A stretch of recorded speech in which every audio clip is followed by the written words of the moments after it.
당신의 집은 어딘가? 라는 주제로 소통을 시도하고 네. 있습니다. 시도를 네. 하고 있는데, 네. 건담님께서 네, 나라가 망해가는데 집 사도 되나요? 네, 나라가 망하지 않아도 집을 사야 되고요. 나라가 망해가고 있어도 망해가고 있어도. 그 와중에 네.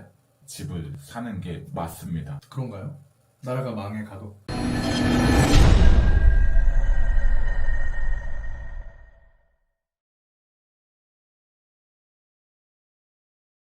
그런가요?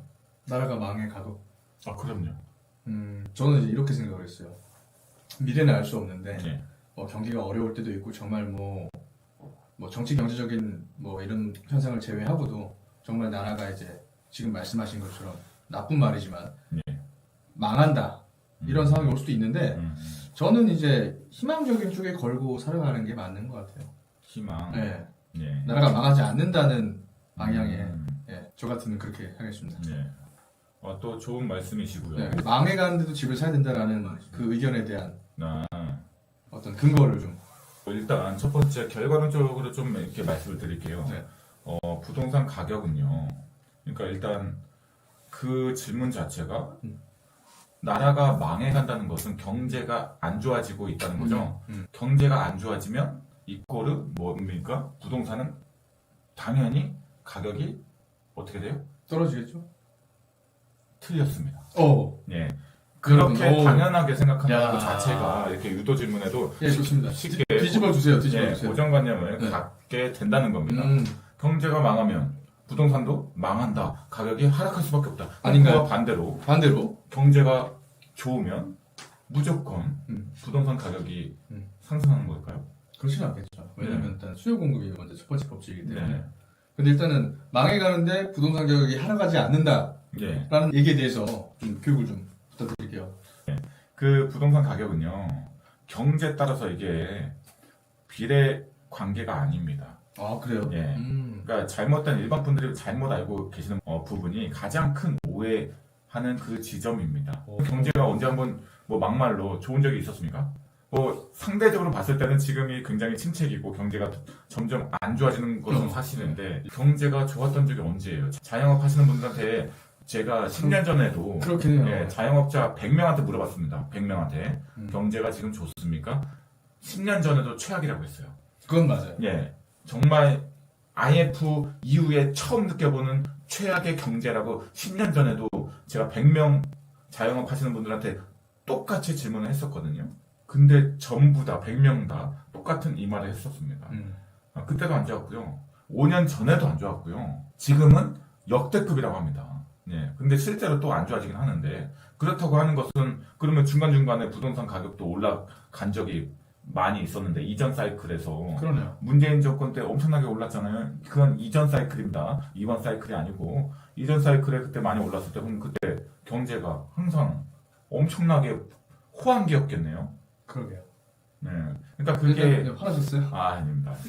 예, 앞뒤가 맞지 않다는 그렇죠. 것을 알려드리고자 이렇게 한번 또 간단하게 말씀드렸고요. 경기가 망하면 부동산도 망한다는 그런 어떤 생각이 예, 일반적인 사람들의 상식일 수 있지만 실제로 데이터를 뒤져보면 예, 근거가 없을 수 있다라는 예. 말씀을 답을 주셨고요. 예, 그거는 이제 직접적인 영향력보다는 네. 보조적인 영향력을 이제 보시면 되고요. 집값에 지대한 영향력을 미치는 게 한 가지가 있습니다.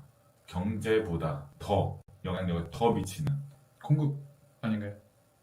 그거보다 더 경제보다 예, 그다음에 공급보다 시장의 공급보다 더 예, 예. 아파트 그게 뭘까요, 여러분들? 금리? 야, 그거 금리는 공급보다 더 밑에 있어요. 그럼 저는 몰라요. 몰라요. 말씀해 주세요. 어떤 뭘까요, 게 여러분들? 가장 지대하게 부동산 가격에 영향을 끼치는 요소가 일단 경기도 아니고 금리도 아니고 공급도 아니다라고 네. 말씀하셨어요. 그럼 뭘까요, 대체? 여러분들 한번 답을 한번 올려주세요. 네. 수강하셨던 분들 교육 내용 기억나시면 이거는 정답을 말씀드려볼게요. 정답. 네, 그 통화량입니다. 통화량.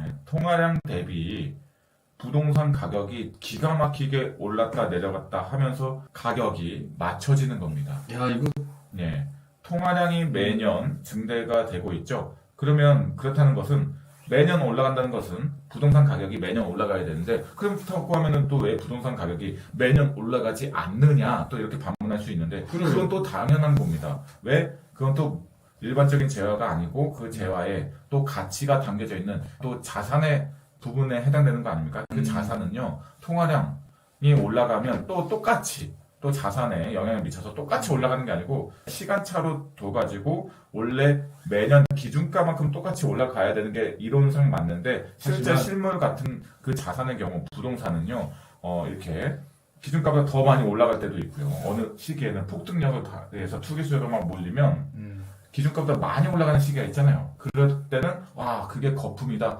버블이 꼈다 이렇게 표현하고요. 기준가보다 못하게 오히려 또 일시적으로 또 하락하는 경우가 있습니다. 그쵸. 많이 올라갔다 보니까 그 다음에는 이제 또 하락 구간으로 나타나게 되는 건데 그래서 또 기준가보다 더 밑으로 내려가게 되면 또 그만큼 이제 보정이 네. 되니까 결국에는 또 이제 통화량 그리고 가격 네 그렇다 보니까 그게 를 말씀하시죠. 이렇게 올라갔다 내려갔다 올라갔다 내려갔다 올라갔다 내려갔다 하면서 우상향되는 겁니다. 그 형성이 되는 구조의 예, 그 원리에 대해서 좀 쉽게 예. 풀어서 설명을 해주셨어요. 네, 이거를 이제 잘 이해 못하시는 부동산 투자 고수분들도 계십니다. 심지어. 정말 통화량이 이 부동산 가격의 직접적인 네, 전부라고 네. 말할 수 있습니다. 이렇게 이런 논리를 교육하고 말씀하시는 분은 없잖아요. 라온님을 제외하고는. 예, 그거를 또 더 저는 라온 평당가 가격 공식까지 대입해가지고 그 두 가지를 그러면은 모든 아파트 있죠.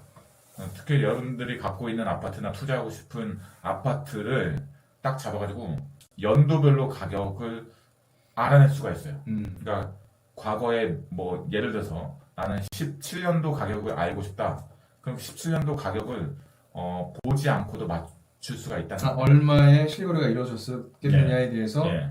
충분히 산정이 가능하신 네, 상황인 정확히 거죠. 알 수가 있다는 거죠. 어떻게 아느냐? 그 시기 때의 17년 네. 때의 통화량을 통화량과. 알게 되면 예, 아파트 가격까지 때려 맞출 수가 있다는 거예요. 근데 참 이게 이거 비밀인데. 공교로운 게 이런 정말 비교적 상당히 정확도가 높은 아까 말씀하신 그런 이론이나 논리가 네. 대입 공식이 있으신데 이게 정말 좀 약간 궤변같이 들릴 수밖에 없잖아요. 그렇죠. 왜냐하면 이렇게 저명한 분들 중에 어느 정도 좀 이제 이런 같은 비슷한 어떤 지표라도 상수라도 공유하는 분이 계시면 공통 분모가 있다면 이렇게 익숙한 이야기를 들으면 이제 좀 이해하고 인정할 수 있으실 텐데 정말 라온님 그 단독적인 어떤 지표잖아요. 이론이. 근데 맞습니다. 그게 정말 이렇게 살펴보면 조금만 파고 들어가 보면 거의 항상 일치한다는 거죠. 이게 참 네. 아이러니하고 공교로운데 네. 그렇기 때문에 이 내용을 알고 계신 분들한테는 가치가 엄청나지만 접근성이 좀 허들이 높은 것 같아요. 일반적으로 지금 답변 올라온 거 보면 저도 그렇지만 대출 규제, 뭐 이자 아니면 경제 상황 그러니까. 이런 얘기를 가지고 잘 조합해서 이런 얘기 저런 얘기를 합쳐서 말씀을 드리면 그렇지 그래 이해가 돼 이렇게 될 텐데 너무 유니크하잖아요. 네. 그렇기 때문에 대중들한테 어떤 접근성이 좀 떨어지는 그런 이론을 갖고 계신 겁니다. 그러니까요. 좀 속상하기도 한데 여기 지금 채팅 올려주시는 그 다른 기수분들 수강하셨던 분들 혹은 이 구독을 꾸준히 하셔서 이 개념에 대해서 어느 정도 이해도가 있으신 분들은 오히려 이 부분이 달갑죠. 왜냐하면 쉽게 오픈되지 않고 쉽게 공유되지 않을 부분이기 때문에 그럴 것 같아요. 그래서 또 네. 제가 완전 신박하게 그러니까 이 개념 자체를 여러분들 처음 듣는 분들께서는 그러니까 아마 이해를 못했을 텐데 이게 진짜 사실에 근거해서 말씀드리는 거거든요. 이 저의 개념을 진짜 몇백 명이 다 알고 있습니다. 저한테 교육받고 또 평상시에 또 이렇게 라운 패밀리 또 구독자분들 다 알고 있는 이야기거든요. 이렇게 답변 주시잖아요. 네. 역시나 통화량. 예, 통화량. 그 다음에 라온 평당가 가격 공식에 의해서 어떤 여러분들이 살고 있는 아파트 A라고 아파트라고 할게요. 그러면 뭐 진짜 보지도 않고 10년도, 05년도, 뭐 15년도, 뭐 13년도 가격 얼마예요? 때려 맞출 수가 있다는 겁니다. 이 가격 공식에 의해서. 그렇다고 하는 것은 바로 옛날 과거의 가격도 알아맞힐 수가 있으니까 반대로 그렇죠. 미래의 앞으로의 가격, 앞으로의 미래 가격도 정확하게 맞출 수가 있다는 겁니다. 물론 통화량이라는 수치만 안다고 해서 바로 이렇게 따뜻 떨어지는 것은 또 아니잖아요. 네, 물론 이제 어느 정도 이제 공식이 좀 필요한 부분도 네. 있는데 필요한 그 지표들도 있고요. 네. 네, 요소들도 있습니다. 그래서 그거를 제가 앞으로 연도별로 맞춰버릴 수가 있습니다. 이걸 이제 우리 그 또 라온 패밀리 분들한테 이번 주 토요일 날 라지트라고 하죠. 이 아지트를 새로 옮긴 기념으로 이 연도별 가격을 부동산 시장의 전망을 네. 완전히 완벽하게 가격적으로 접근해서 풀어버리려고 합니다. 그 완전 부동산의 비밀을 밝혀서 그냥 알려드리는 거죠. 완전 25년도, 26년도, 27년도, 28, 29, 30년도 가격 그것만 알면 되는 거 아닙니까? 이번 주 토요일 날 예, 라지트에서 예, 수십 명 음. 대상으로 초대해가지고 우리 건담님 어쨌든 그에 대한 답변 지금 경제가 망해가는데 사도 될까요? 그에 대한 답변 연도별로 경제가 그 부동산 가격이 저평가돼 있는지 아니면 고평가돼 있는지 고평가되면 집을 사면 안 되고요. 저평가나 기준가에 수렴하게 되면 사도 된다는 겁니다. 그러니까 고평가면 피하면 돼요.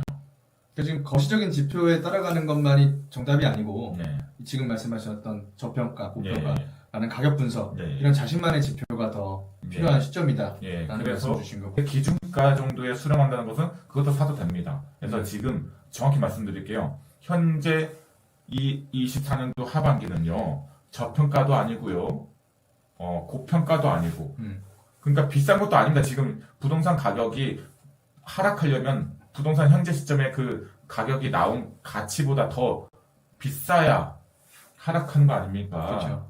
그 가치보다 비쌀 때 근데 비싸지 않다고요 지금.